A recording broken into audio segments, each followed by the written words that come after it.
Good afternoon, Trinity. Pastor Dave here. Another beautiful day outside. I'm thankful as I watch my two daughters playing in my backyard from my office window. They're just as happy as can be. My littlest one in a Princess Sophia dress, and my older one, her head bobbing up and down as she's on the swing set, so I can see her head every other moment above the fence. Good times. But for another woman that the Lord loves, she had had a pretty rough time for 18 years. If you turn to Luke chapter 13, we'll start in verse 14. We're going to see a passage where Jesus challenges the notion of some of us religious people, and I put myself in that group.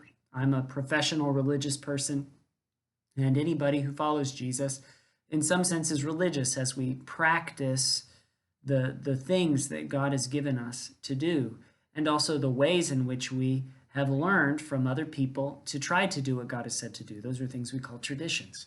They're not bad. We just always have to be ready to think about them.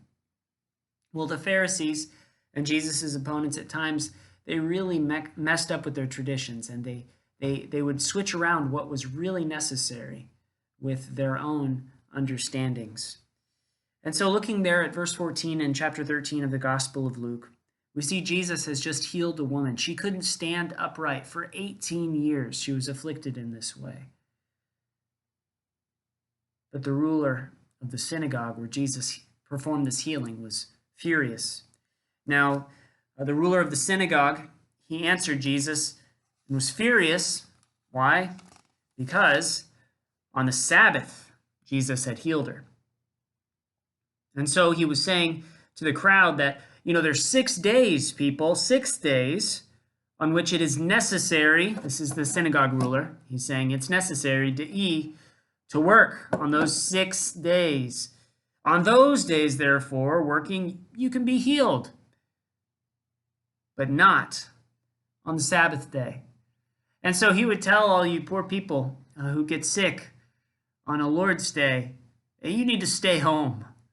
You wouldn't dare work and go and be healed on the Sabbath day. And you, dear healthcare workers, this synagogue ruler would have said, you need to stay home. Don't work on the Sabbath. Don't care about your neighbors who are sick on the Lord's day.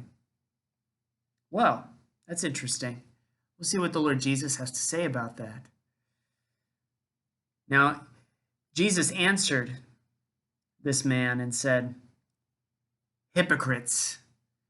So this man obviously represented a group of people because he speaks in the plural. Hypocrites, each of you, if you have cattle on the Sabbath, do you not loose it? Or if you have a donkey, would you not loose it from your barn and lead it to drink? So Jesus asked them, would you not feed your animals, lead them to water, loose them so that they can survive on the Sabbath? Now, verse 16, here's where Jesus speaks of what's truly necessary. Now this, speaking of this woman, this woman is a daughter of Abraham. And she's been in the clutches, bound by Satan. Behold, 10 and 8 years, 18 years. Now, it was necessary, was it not, to loose her on this Sabbath day? Was it not more necessary, even more necessary than it is to loose your donkey or your cattle on the Sabbath? Is it not more necessary to loose this poor woman from her bonds on the Sabbath day? Jesus came, do you remember? The one who came to seek and to save the lost, back in Luke chapter 4, reading the scroll of Isaiah, says that he was anointed to preach good news to the poor, the recovery of sight to the blind, freedom for the captives, including the loosing of the bonds of this dear woman. For Jesus, that's what's necessary. Freedom, salvation for people, healing of people. He's come to this world to reconcile all things to God through the blood of his cross. That's what Jesus came to do. That's what's necessary. And so here's the encouragement. We're religious folk. Many of us watching this video, we go to church when we're able to. Lord willing, before too long, we'll be able to gather again. Lord willing. But in any case, we do religious things, and we can become busied with religious things. It's the time that I pray. It's the time that I listen to a certain podcast. It's my quiet time. It's my time to read my Bible. And we may notice a child, maybe our own child, who needs something desperately. Maybe they're in trouble. Maybe they've scraped themselves. And we're reading our Bible. We'll say, darn it, you can't be hurt right now. I'm reading my Bible. I'm doing my religious thing. I'm getting my religious fix. Don't bother me right now, kid. Could you imagine saying that? I hope not, but in our worst moments, maybe. Maybe I can't imagine saying that. Or if you were on your way to church, Lord willing, here in a few months, you're on your way to church and you see a person who has a great need. Maybe it's a neighbor who's got a sign up and they're just looking for some food, and you have some snacks. Your kids brought snacks for church, and you think, what if we give them those snacks? But, we don't want to be late. I give you permission as pastor right now. I give you permission to be late the next time you have to go to church and you see somebody with a great need, because you know what's truly necessary? To loose someone from the bonds of hunger. That's a lot more important than being on time. And then come to worship. Don't worry if you're 5 minutes late, 10 minutes late. Still come and worship.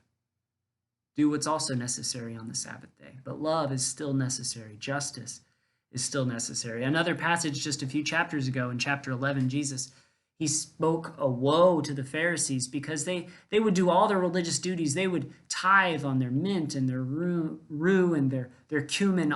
They would clean out the spice cabinet and make sure they gave meticulously based upon that. But they would miss the most basic call to love their neighbor. And Jesus says, you need to remember what's really necessary.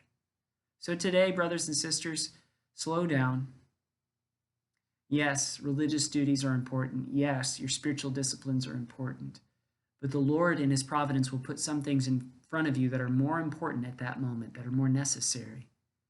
He'll put people in front of you who you're called to love. So be on the lookout. Be ready to love, because that is necessary. And thanks be to God that Jesus Christ did what was necessary to suffer and to die to save you.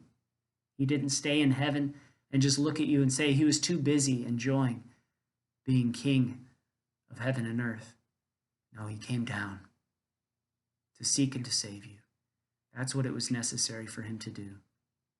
And so I hope that you'll seek to do the same towards your neighbor in this season, even in this strange season of quarantine. God bless you.